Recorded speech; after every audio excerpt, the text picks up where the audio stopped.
the tranquility of the small town persisted. Until that horrifying night, our house was on the outskirts of town, right next to the forest. Each night, we'd listen to the silence of the forest, but this night the silence felt oddly unsettling. We sensed that something was amiss. A group of friends had gathered at our home, planning for a quiet game night. However, the noise from our games disrupted the tranquility of our town, nestled in the darkness. During the game, we began hearing strange sounds outside the window. At first, we brushed them off, but the sounds were drawing nearer. We cautiously approached the window, searching for an answer, and were shocked by what we saw. Outside, in the depths of the dark forest, a horrific sight awaited us. The shadows of people wandering in the forest were approaching our town, but these were no longer living beings. The hunger and death in their eyes reveal that they had become monsters. They were zombies, their hands covered in blood, wearing tattered clothes, and they were mindlessly advancing toward our town. In a panic, we retreated behind the window and locked the doors, seeking refuge inside the house. As we discussed our fear, the electricity suddenly went out.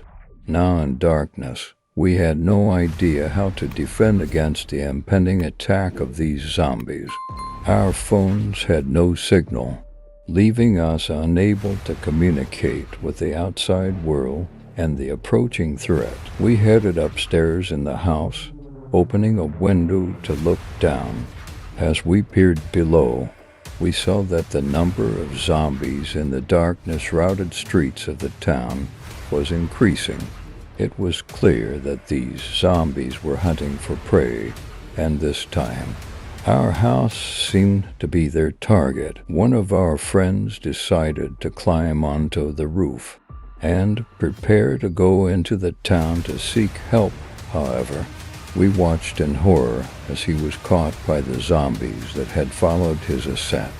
His desperate screams pierced our ears. We knew that if any of us ventured outside, the danger in the town would be even greater. The zombies were not only in our town, they seemed to have taken over the entire world. As we waited in silence inside the house, the moans and cries of the zombies outside began to intensify.